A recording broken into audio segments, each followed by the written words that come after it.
And welcome back. And this is the battery that we built the other day, and since then I have fully charged it up to 29.2 volts, and that's as much as it would take, and did it on a current limited power supply, so 29 volts in, 2 amps max. What's going on? I've got a bit of tape stuck to my desk. So now today I'm going to use this thing. This is a WooeyDang electronic load, eBay, nice and cheap, and I'm going to do a discharge test, capacity test, and we're going to see how much power is in this battery. The meter here, we're going to set the cutoff voltage, 15 volts. That will be plenty because BMS will cut out and it will just drop down. So as long as it's below the point that trips down, that'll be absolutely, will discharge the pack. And that's it, 1 amp. So we'll connect it now. There is no explosions yet. So 1 amp set, run. There we go, that's our current voltage. That's our amp hours. Why is it on? Why is it on now already? Oh no, something's gone wrong. Right, I've got to reset the meter first. Right, meter has been reset back to 0. So again, we've got the voltage, 28.7 volts. That's our amp hours is the one that we're interested in, and watt hours we're also interested in. And we're drawing 1 amp. So we shall leave this for many hours. I suspect these are 3 amp hour cells.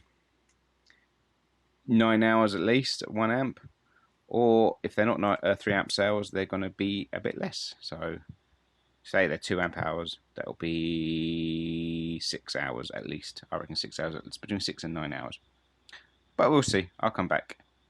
Right, wait is on. About 4-5 hours in, and 4.4 amp hours, 120 watt hours, so beyond what you can put on a plane, and still 25 volts.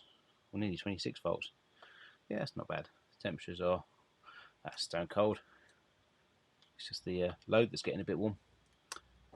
It's going to take a while. Hours later, it is finished. That took an awfully long time. 1 amp, 8.5 hours. So it took 8.5 hours to discharge. It's 8.5 amp hours. Can I cycle through the menu, see what it is? How do I cycle through? There we go. Here we go. 219 watt hours, so that's double more what you're allowed to carry on an airplane. Very nice. And yeah, so that's nearly a quarter of a watt hour. Quarter of a kilowatt hour. Yeah, and 8.5 watt amp hours. So that's how much power this cell's got. So that's very nearly 3 amp hours per cell, because these are 3 cells in a 3 in parallel, 7 in series. So yeah, 3 amp hours each would mean 9 amp hours. 8.5 makes about sense. And yeah, so that seems to have worked. So next video I'll be making this into a full-blown battery pack and comparing it to what you could buy to how much I spent on it. But I'll leave it there for now because this is taking all night to run, and I'll see you next time. Bye for now.